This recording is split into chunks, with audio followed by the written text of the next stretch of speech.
with Denis Savard. Denis, how important are causes like this as ex-NHL players to get in the consciousness of the people? Well, it is important, and we're delighted to be here. I know that I can speak for everybody else. Any cause you could support, you kind of enjoy doing it too. So it's a lot of fun. We meet a lot of new people that we haven't met in our lives, and businessmen and type of thing like that. So, hey, you got the best hockey player in the world, Gordie Howe, that's here. So, of course, we're going to come down and support what he does. How much does it mean to have Gordie associated with the cause here, and how important is that for all the players?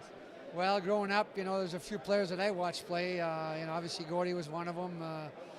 When you look at the game of hockey, Bobby Orr, Gordie Howe, Wayne Gretzky, those three are just incredible people, great, incredible hockey players when they played. And I know they've done a lot for a lot of great causes. So, like I said, being here, I'm very blessed and very lucky to be here.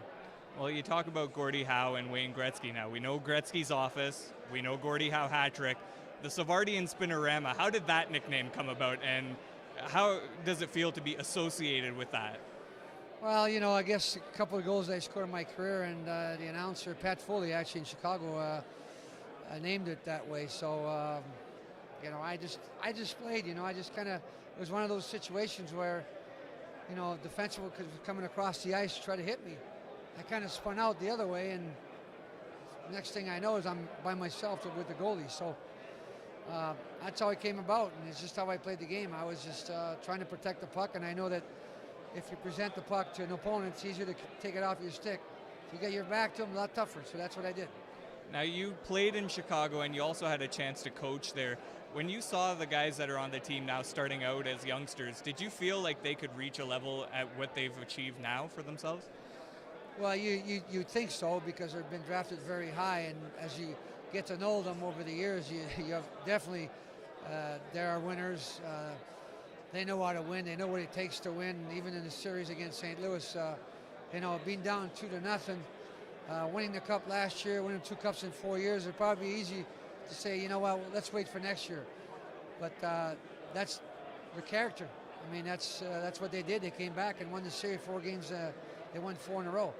So they're respectful people. They come to work. They like to win. They're fun to be around. They're great kids, no question. How important is Jonathan Toews to that Chicago Blackhawks franchise, and where do you think he'll end up in history in that organization? Well, he's the best. Already the best. Win 2 cups at his age 26 is pretty remarkable. 2 gold medals. He's been a great leader for our team, along with Patrick Kane, Duncan Keith. That core group, the guys that Stan Bowman have kept together, they're pretty remarkable people. Of course, they're great players, we all know that, but off the ice they're as well good people.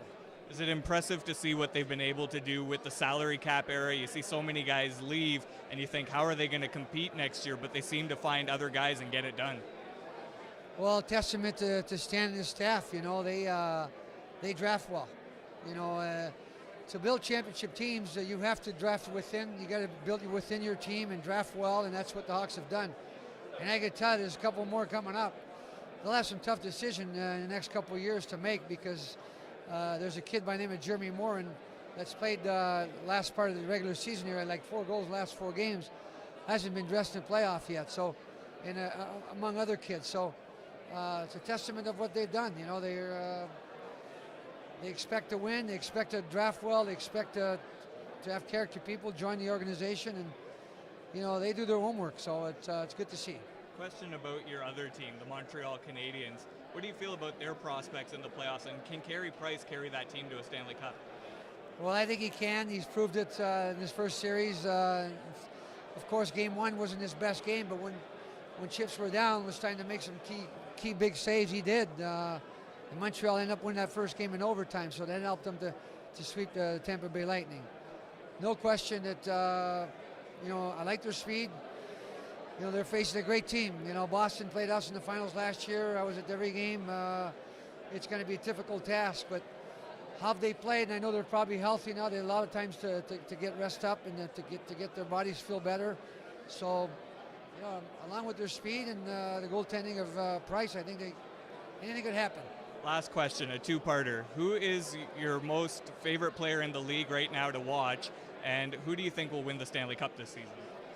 Well, Patrick Kane has been, I've had the opportunity to coach him and I always loved him as a player.